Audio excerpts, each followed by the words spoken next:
Greetings indie game fans, welcome back to I Dream of Indie, your source for all of the latest indie game reviews and previews. If it happens to be your first time here at the channel, welcome, I'm Ole Gamer Joe. Consider hitting that subscribe button and notification bell to keep up with all of our latest videos.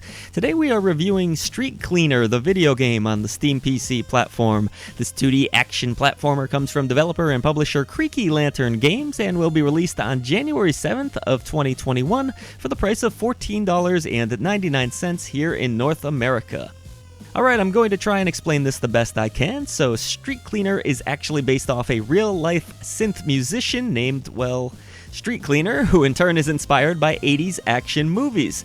The artist uses many of these films as inspiration for a soundtrack to a movie that never actually existed. However, Street Cleaner the video game brings that film to life in the form of a video game, and it features some great classic NES action platforming to boot. Now, if you are a fan of the NES era of games, you will feel pretty comfortable with this one right off the bat. You have a basic control scheme consisting of a close-range baseball bat attack, a long-range gun attack, and the ability to jump and drop-kick foes as well, which is a nice little touch. With the game taking place entirely on a 2D plane, your goal is simple. You're battling your way through a seedy criminal underworld in hopes of taking down a pretty bizarre arrangement of enemies and bosses across 7 different stages. If for whatever reason you aren't comfortable with the control scheme out of the gate, however, which I personally found to work just fine, you do have the ability to customize the button layout, which is another nice touch. And something else that's featured in this game that I know Silent Signs, our other reviewer, will very much appreciate is the ability to switch the on-screen button prompts from Xbox to PlayStation.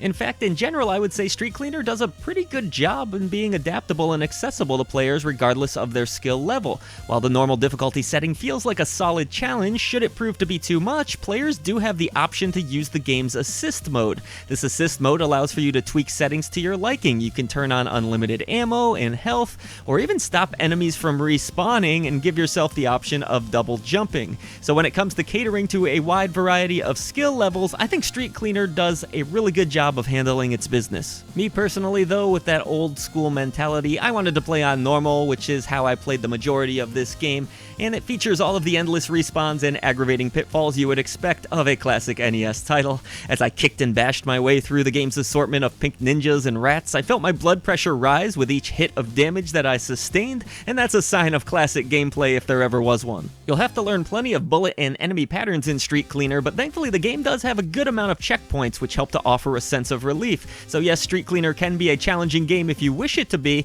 and even more so if you want to crank up to the extreme difficulty, but I found it to be a mostly responsive title that makes you earn your progress. On the whole, certain sections and boss encounters flirt with being a little bit on the frustrating side, but the game features sound enough mechanics where I was able to push forward, and generally I had a great time playing through each level.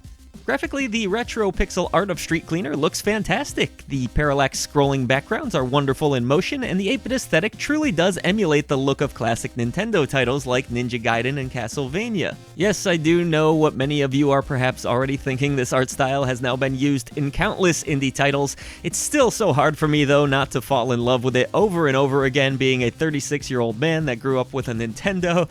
And for many of the same reasons, I love this soundtrack, which does a wonderful job of not only sounding retro, but also oozes with moody synths that effectively emulate the artist that inspired this game, Street Cleaner, which I guess makes sense because he actually did the music for this game, which is pretty rad in its own right. Overall, I think the developer's done a really awesome job of creating a 2D world that features a hypnotizing and enjoyable soundtrack. You'll of course also be greeted to plenty of crunchy explosions and 8-bit sound effects that go along well with the rest of the game's aesthetic. Street Cleaner, the video game, is on the short side, coming in with only 7 levels, but the challenge is there if you're looking for it. I found that the gameplay here was rock solid, the graphical presentation really nails it out of the park, and the excellent chiptune soundtrack is quite memorable.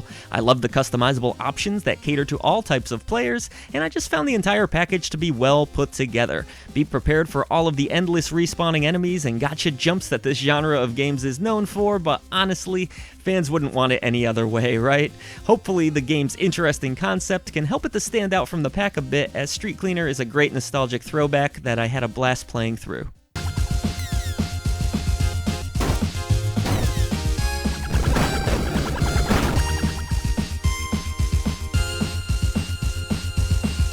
So what do you think, indie game fans? Will you be checking out Street Cleaner, the video game? Let us know in the comments section below, and if you have enjoyed our video coverage today, consider hitting that subscribe button. It helps us to bring a voice to the voiceless ones in gaming. There are a ton of other ways that you can support us, and we also offer memberships here on the channel. Be sure to head down to the description box below. Thanks so much for watching, and we'll see you next time.